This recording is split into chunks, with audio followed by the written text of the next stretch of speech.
오늘 말씀의 제목은 어떤 그라고 좀 다른 일어나라 생명의 춤을 추자는 말씀입니다.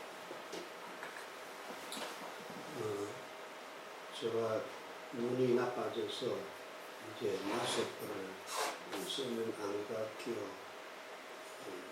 글을 볼 수가 없기 때문에 마스크를 벗습니다. 죄송합니다. 너는 내 아들이다. 주님이 침례를 받으시고 물리로 깨어오실 때에 하늘에서 들려온 소리입니다. 너는 내 사랑하는 아들이다. 내가 너를 좋아한다. 이 좋아한다라고 번역된 유도교훈은 크게 만족합니다. 라는 뜻입니다. 예수님의 삶이 그리고 예수님이 마음 쓰시는 것이 하나님의 마음을 참 흡족하게 해드렸습니다.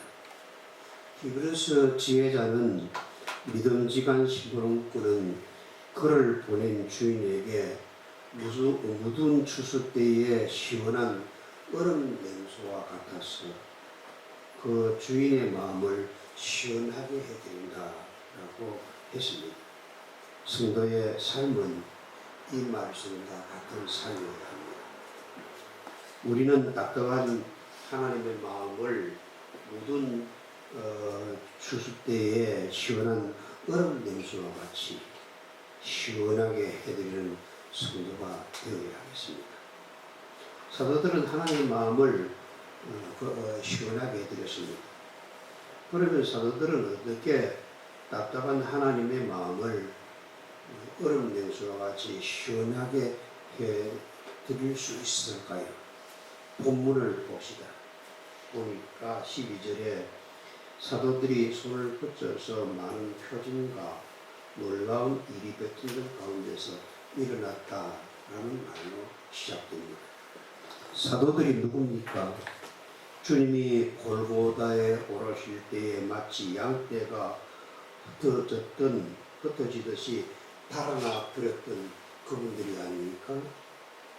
부활의 아침이 밝아왔을 때만 해도 골방문을 걸어 잠근 채 어떻게 해야 좋을 줄을 몰라 하던 그들이었습니다. 이런 사도들을 보면서 하나님의 마음이 얼마나 답답했겠습니까?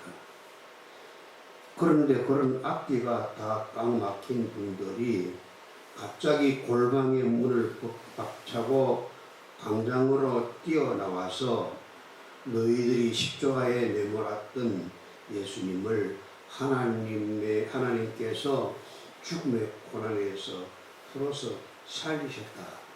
이렇게 말을 합니다. 그뿐 아닙니다.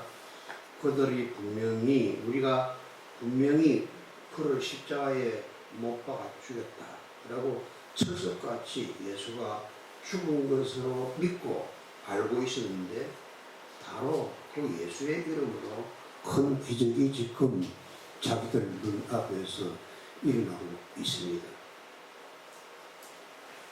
분명 그 이름은 예수 그리스도입니다. 예수 그리스도의 이름으로 사람들에게 놀라운 일이 지금 일어나고 있습니다. 이쪽 조금 마이크 높여주면 좋겠어요.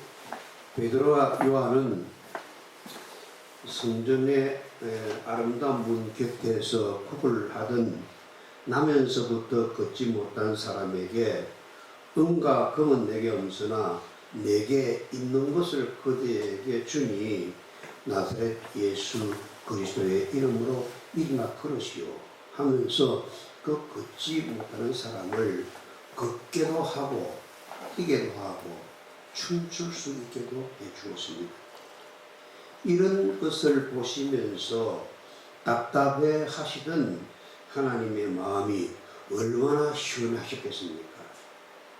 누가는 사도들에게 일어나고 있는 이러한 일들을 놀라운 일이다. 놀라운 일이다. 이렇게 얘기를 했는데 실질적으로 원어로는 두려운 일이다. 그렇게 했습니다. 저것 좀 봐. 우리는 이런 일을 한 번도 보지 못했는데 어찌 이런 일이 일어날 수 있을까? 정말 머리 털나고 이런 일은 처음 보네요. 하며 놀라워하면서 입을 다물지 못합니다. 도대체 배우지도 못한 촌놈들이 어떻게 무슨 힘이 있어서 이런 큰 기적을 일으킬 수 있는가 하는 의문이지요. 여러분, 그 힘이 무엇입니까? 예수 그리스도의 부활의 힘입니다. 죽음을 이기신 생명의 이름입니다.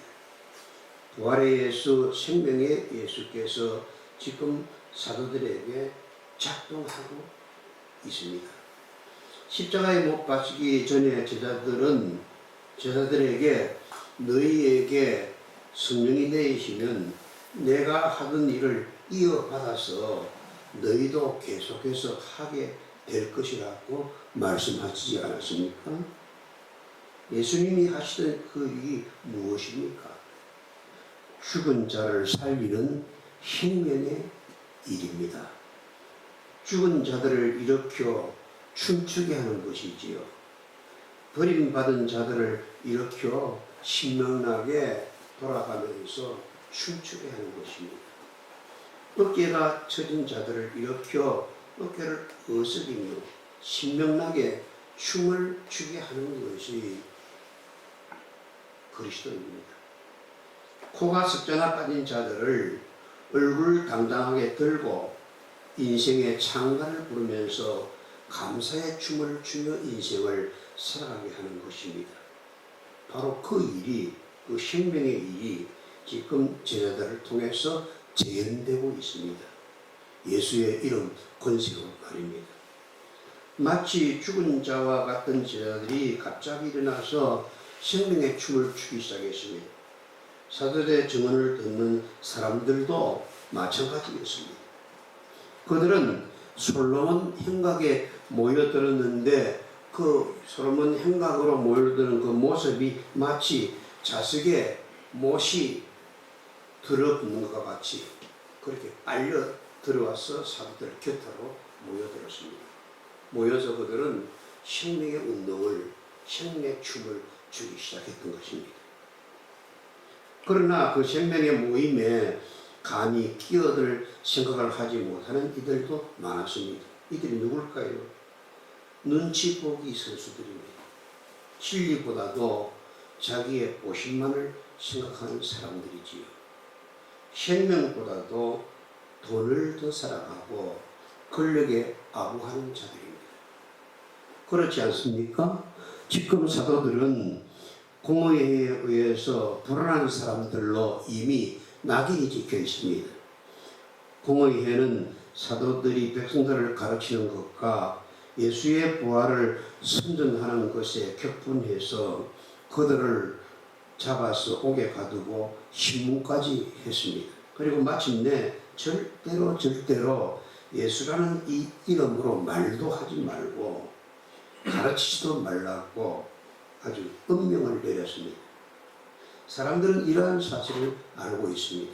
그래서 그들의 위협에 눌려서 눈치 본다고 마음은 그렇게 신명난 춤판으로 이렇게 끌리는데도 일어나서 생명의 춤을 함께 추지 못합니다. 그러나 사도들은 이러한 생명의 춤추는 것을 멈출 수 없었습니다. 사도들의 가슴이 불타올랐으니까요. 예수 이 이름이 사도들을 거룩하고 뜨거운 춤을 추게 했습니다. 시드니 카트의 시에 아론 폴랜드가 곡을 붙인 춤의 왕이라는 노래를 혹시 여러분 들어보셨습니까? 시드니 카트는 태초부터 있었던 생명, 예수의 이 이름 안에서 약동했던 그 생명의 힘을 춤이라는 은유를 통해서 걸어내려고 합니다. 이 세상에 생명이 창조되던 그 아침에 나는 아버지와 함께 춤을 추기 시작했다라고 시작되는 노래는 예수 그리스도의 탄생의 생명, 예수 그리스도의 달리 활동의 생명, 그에 따른 박해와 십자가에 못 박혀 고난받는 생명, 그리고 땅속에 묻혀서서 시체가 되는 죽음, 그리고 그 죽음을 깨뜨리시고 부활하심으로 마침내 승리하는 생명의 역사가 파노라마처럼 이어집니다. 생명의 춤은 계속됩니다.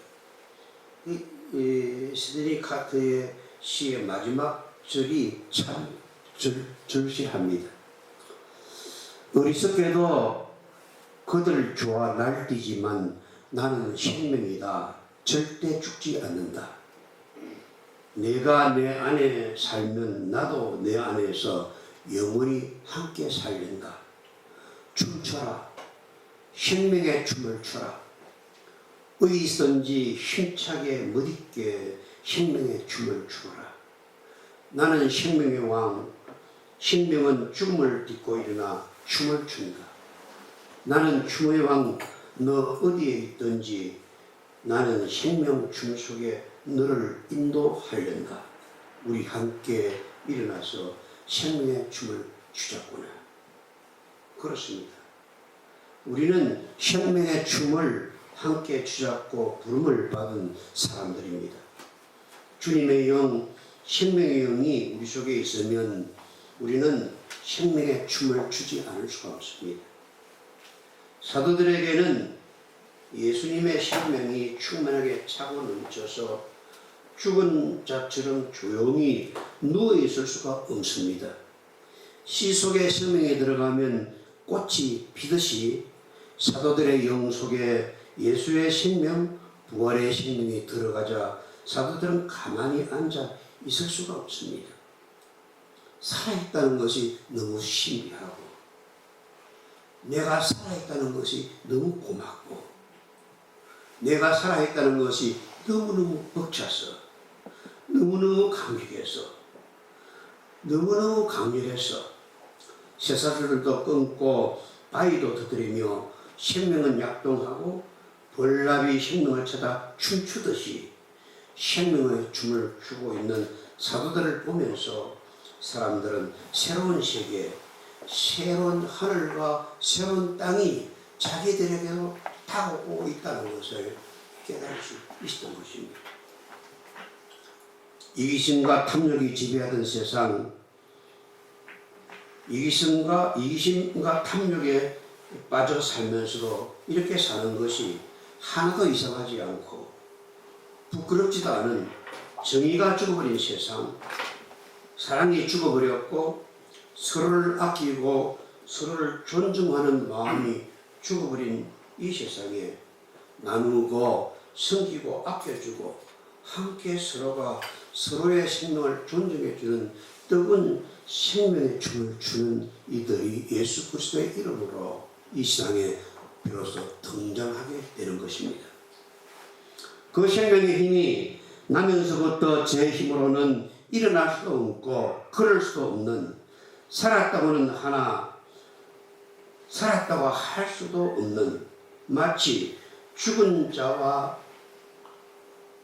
같은 그런 처지에 어쩌면 이렇게 살려면 차라리 죽는 게 더 좋겠다는 그런 마음으로 죽기를 바라지만 차마 죽지 못해서 목숨을 끊지 못해서 그렇게 겨우 살아가는 그 사람을 일으켜 세우고 걷기도 하게 하고 뛰기도 하며 함께 부둥켜 안고 춤추게 해주었습니다. 12절부터 14절 사이에 생명의 일령임을 나타내는 표현이 연이어 등장합니다. 이러한 생명으로 충만해진 사람들이 일어나 한 마음이 되었다. 백성들이 그들을 칭찬하였다. 믿는 사람들이 더욱더 늘어나게 되었다 라고 기록되어 있습니다. 그냥 교인들이 많아졌다는 말입니까? 지금 숫자를 얘기하는 것입니까? 아무리 많은 사람이 모이는 교회라도 생명을 춤추지 못하는 교회는 공동묘지와 같은 죽은 자들이 모이는 교회입니다. 교회는 생명을 얻은 성도들이 일어나서 춤추는 곳입니다. 이러한 생명의 춤은 오늘의 교회에 꼭 필요한 징표들입니다. 교회 안에 생명의 춤이 아닌 사람들의 이해관계를 따지는 죽은 자들의 춤, 특정한 사람의 카리스마의 유령이 춤을 추는 춤, 딱딱하게 죽은 교리를 붙들고 내가 옳다 너는 틀렸다 따지기나 하는 사망의 춤을 추는 교회는 결코 생명의 춤 향기 울려 퍼지고 벌나비 날아와 잉잉거리는 살아있는 자들의 춤을 깨뜨리고 살아나오는 자들의 생명의 춤을 출 수가 없는 것입니다. 그 춤은 무슨 춤입니까? 사랑의 춤입니다. 주님은 너희가 서로 사랑하면, 저는 오늘 이 말씀을 너희가 서로 사랑의 춤을 추면 이라고 바꾸어 보았습니다. 너희가 서로 사랑의 춤을 추면 모든 사람들이 너희가 내 제자인 줄 알게 될 것이라고 하셨습니다. 그렇습니다. 생명의 춤은 사랑의 춤입니다. 교회 안에는 사랑의 춤이 충만해야 됩니다. 교회 안에는 다른 성도의 좋은 면만 보고 절대로 나쁜 것을 보아서는 안 됩니다.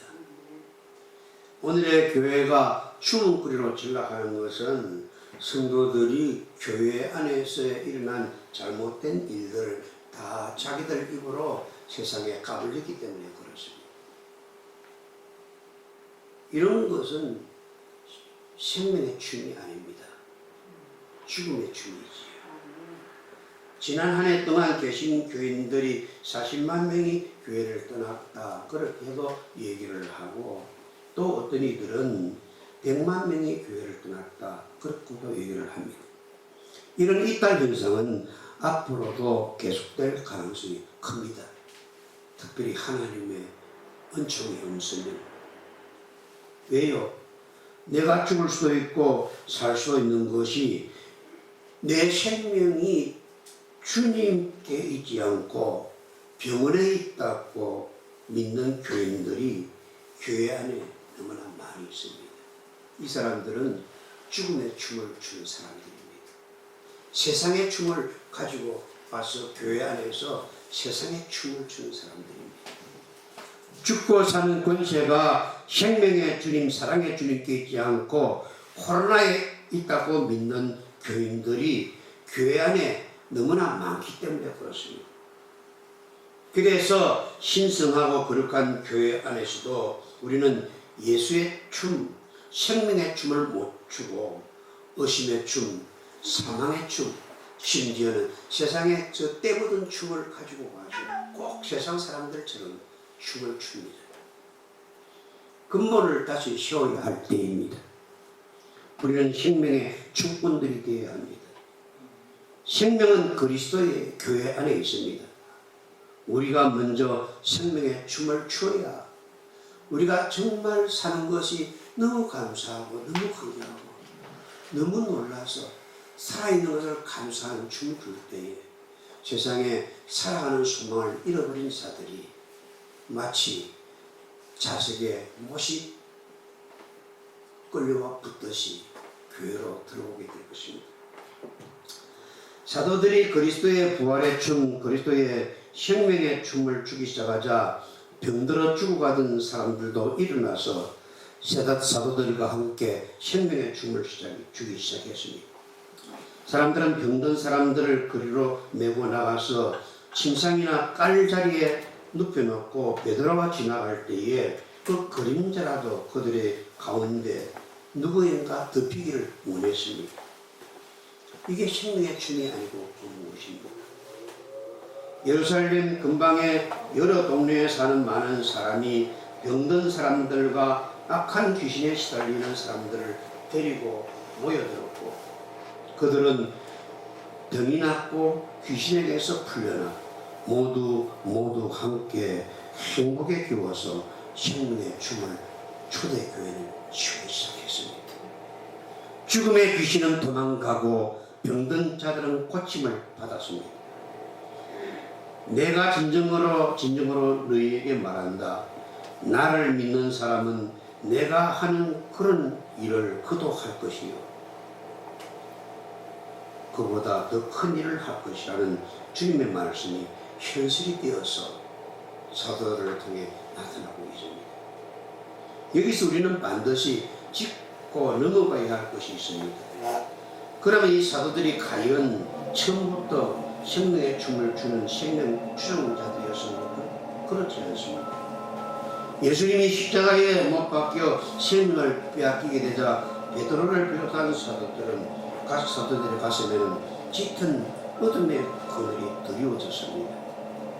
죽는 것이 무서워서 생명의 주님을 멀리 떠나갔던 그런 쓰라린 기억 말입니다. 겟세마네 동산에서 나와 함께 끼어있으라 하고 주님께서 부탁하셨건만 그들은 깊은 죽음의 잠에 빠져들었고 주님이 성전 경비병들에게 붙들려 끌려가시게 되자 나 살겠다고 달아났던 분들입니다. 베드로는 이때 주님을 3번씩이나 모른다고 부인하지 않았습니까? 베드로의 삶에서 가장 지우고 싶은 기억이 바로 그것이었을 것입니다. 누구나 자기 인생에서 지우고 싶은 기억이 있습니다. 이 내가 지워버리고 싶은 기억들은 어두운 그림자가 되어서 우리를 괴롭히고 무겁게 신명의 저 깊은 죽음에 기다리는 곳으로 우리들을 끌어안습니다. 어두운 검은 그림자는 잊을만 하면 나타나서 우리의 발목을 잡고 납니다. 세상에 검은 그림자가 없는 사람은 한 사람도 없습니다. 이 검은 그림자가 우리를 비겁하게 만듭니다. 이 검은 그림자가 우리를 무능하게 만듭니다. 뭔지 모르지만 내 속에 어떤 검은 그림자가 우리를 찍어냅니다. 이 검은 그림자가 우리로 일어나 생명의 춤을 추지 못하게 합니다. 우리 속에는 이렇게 어둡고 검은 그림자가 살고 있습니다. 이 어두운 그림자는 죽음의 그림자입니다. 이 어두운 그림자는 외면한다고 하여서 사라지지도 않고 여러분들이 애써 잊어버리려고 일에 몰두한다고 해도 절대로 옅어지지 않습니다. 생명의 춤을 추기 위해서는 내 속에 사는 이 검은 그림자를 극복해야 합니다. 그럼 어떻게 해야 합니까? 내 속에 살고 있는 어쩔 수 없는 이 어두운 그림자를 내가 극복해내고 생명의 춤을 출 수 있습니다. 성 코르비니안의 전설이 떠오릅니다. 주후 670년경 프랑스의 사르트에서 태어난 코르비니안은 독일 바이에른주의 베네딕트 해수도원을 설립한 사람입니다. 젊은 시절 코르비니안은 나귀 한 마리에 짐을 싣고 베드로의 무덤이 있는 로마를 향해서 순례의 길을 떠났습니다.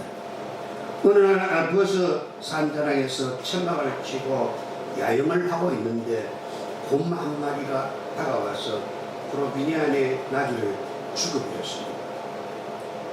나귀의 울던 소리를 듣고 잠에서 깨어난 코르비니안은 천막 밖으로 나와서 그 참혹한 현장을 보았습니다. 코르비니안은 즉시 목에 걸고 있던 십자가를 벗어 손에 들고 금에게 다가가서 이렇게 말을 했습니다. 너는 내 나귀를 죽였다. 내가 내게 명령하노니 이제부터는 내가 내 짐을 지고 나를 따라야겠다. 그러자 곰은 코르비니안의 명령에 순종했습니다. 이게 무슨 말도 안 되는 이야기냐고 반문을 할 수도 있습니다. 그래도 말 같지 않는 이 코르비니안의 전설이 오랫동안, 정말 오랫동안 사람들에게 잊혀지지 않는 것은 다양한 해석 가능성이 유효하기 때문입니다. 이 전설에 등장하는 곰은 우리 내부에 있는 거친 공격성, 우리 내부에 있는 스스로 자기를 제어할 수 없는 야성, 혹은 우리 내부에 숨어있는 죽음의 검은 그림자를 가르치는 게 아닐까요? 내 속에 숨어있는 검은 그 그림자가 나일까요? 아니면 내가 검은 그림자일까요? 나의 나귀를 찢어 죽이는 곰이 진짜 곰일까요? 아니면 내 속에 숨어있는 검은 그림자일까요? 나를 찢어 죽이는 검은 곰이 검은 곰일까요? 아니면 나를 찢어 죽이는 것이 사실은 나의 검은 그림자일까요? 나를 모두 싣고 떠나야 할 나귀를 찢어 죽인 그 곰이 곰일까요? 아니면 내 마음속에 있는 검은 나 자신일까요? 하석주의 노래말을 생각해 보면 껍질 속에서 살고 있었네 내 어린 영혼 껍질이 난지 내가 껍질인지도 모르고 껍질 속에서 울고 있었네 내 슬픈 영혼 눈물이 난지 내가 눈물인지도 모르고 껍질 속에서 노래 불렀네 내 외로운 영혼 슬픔이 난지 내가 슬픔인지도 모르고 껍질 속에서 울고 있었네 내 아픈 영혼 아픔이 난지 내가 아픔인지도 모르고 우리가 이렇게 살고 있는 것이 아니고 껍질이 난지 내가 껍질인지도 모르고 살고 있습니다. 슬픔이 난지 내가 슬픔인지도 모르고 살고 있습니다. 눈물이 난지 내가 눈물인지 모르고 살고 있습니다. 아픔이 난지 내가 아픔인지도 모르고 살고 있습니다. 이러한 내 속의 검은 그림자는 부활의 예수님, 생명의 예수님, 믿는 자에게 영생을 주시는 예수님을 믿어도 신명나게 일어나 생명의 춤을 추지 못하게 중력처럼 나를 자꾸만 땅속으로 저 낮은 곳으로 어두운 그림자 속으로 우리를 끌어가는 한없이 나를 추락시키는 것이지. 우리의 삶을 가로막고 우리가 다시 일어서서 새로운 삶을 살지 못하도록 하는 내 안에 있는 그 어떤 어두운 그림자의 힘 말입니다. 부끄러움이 검은 그림자입니다. 죄책감이 검은 그림자입니다. 한 번 내가 실패한 경험이 검은 그림자입니다. 사람은 누구든지 실패할 수 있습니다. 하나님은 우리에게 실패할 수 있는 자유를 주십니다. 그 실패를 딛고 다시 일어날 수 있습니다. 그래서 신명의 춤을 추고 사는 것을 하나님에게 기뻐하며 살게 하십니다.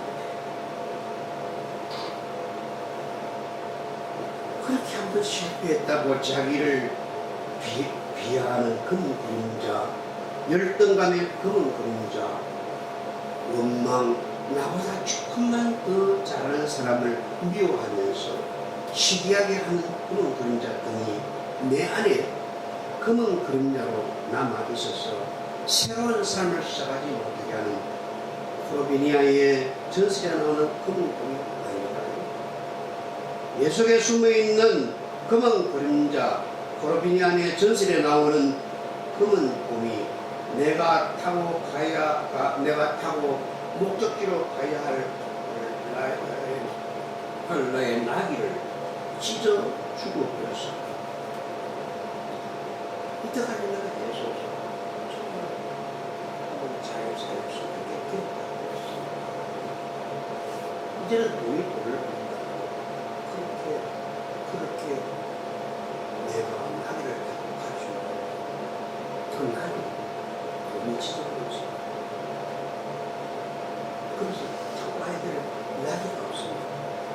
어디 기대는 것도 미련 항상 내 아픈 나를 들어줄 사람, 도와줄 사람이 없습니다. 그런 것들이 나를 죽여 주십니까? 저는 여러분들에게 이렇게 말하고 싶습니다. 나를 죽이는 것은 나의 것. 앞서서도 말씀드린 것처럼 우리는 이 검은 그림자로부터 달아날 수도 없고, 그렇다고 이 검은 그림자를 여기서 떼어낼 수도 없습니다. 어떻게 해야 할까요? 이쯤에서 단념하고 그냥 그럭저럭 그냥 목숨 끊지 못하니까 그냥 그렇게 살다가 죽을까요? 안 됩니다. 우리는 피트생이라도 살라는 지엄하신 하나님의 명령을 이 몸에 받은 사람입니다. 비례에 있습니다. 그림자는 마주 보며 행하시게요. 어떻게 해야 하겠습니까? 5주의 노래 말을 조금만 더 생각해 봅시다. 그를 만난 뒤 나는 알았네. 내가 애타게 찾던 것은 무엇인지. 그를 만난 뒤 나는 알았네. 내가 목마르게 찾던 그것이 뭔지. 자유, 자유, 자유, 자유, 자유.